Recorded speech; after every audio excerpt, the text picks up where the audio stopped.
Joining me now, sticking in El Paso, is the El Paso County Commissioner, David Stout. Mr. Stout, thank you for coming on. We all here have been grieving with your community over the last few days. You were somebody that thought the president shouldn't come. He's there now.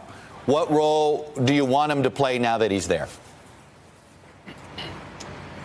You know, I'm not sure if he's gonna say much to the public, or you know, I'm not sure what he's gonna do. I've heard that he is possibly gonna go to the University Medical Center, which is a county hospital.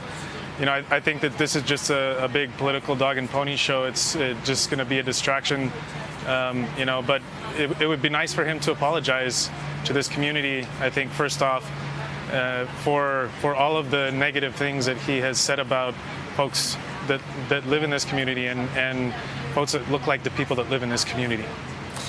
The anger that you and others in the community have at the president is more than just, I mean, this weekend is a tragic result, I think, of some of the concerns you've had before. But explain that. Explain the anger that was there before this weekend.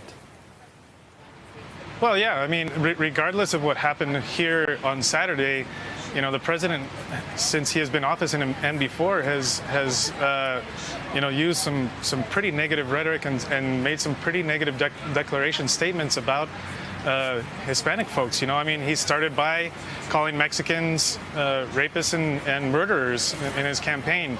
He has question the credibility of a federal judge just because he has Mexican descent, and he's tweeted so many. You know, he's tweeted so many times, talking about invasion, calling people animals.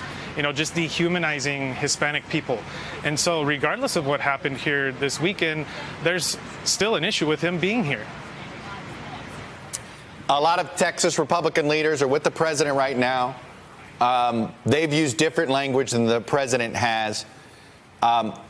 Have they been helpful to the community? Do you need more? What has and hasn't happened for your community in the that you're looking for, either from the state or from the federal government? Yeah, I mean, we need more. We need our Republican leadership in this state to denounce white supremacy, to denounce hate, to denounce racism, to keep and if they've done it, keep doing it.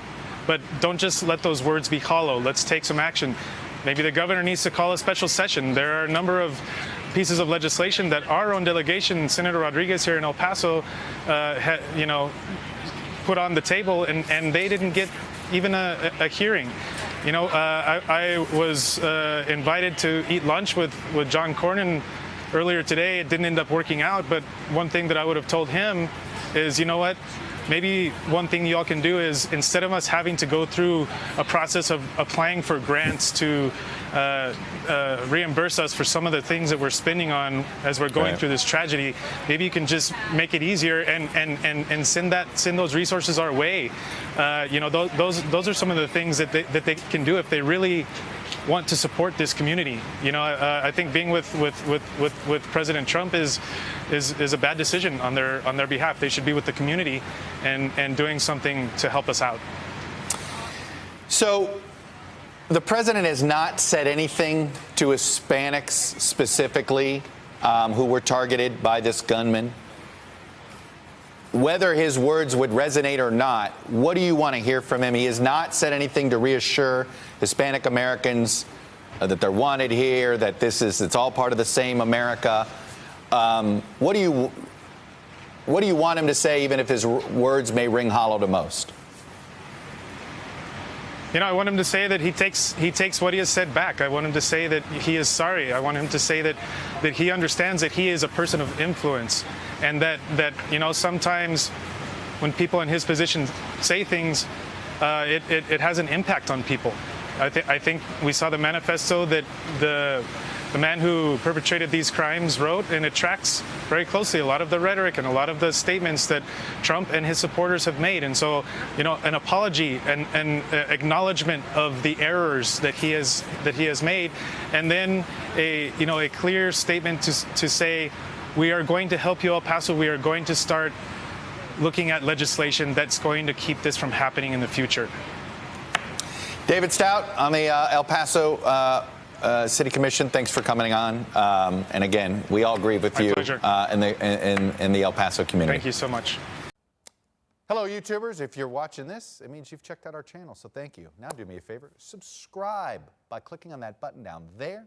Click on any of the videos to watch the latest interviews and highlights from MTP Daily and MSNBC. You can get more Meet the Press content every morning in the First Read newsletter. If you're tired of content that you don't know anything about where it came from, you don't have to have that problem with us. NBC News, MSNBC, MTP, and the Meet the Press mindset right here for you on YouTube. Subscribe now.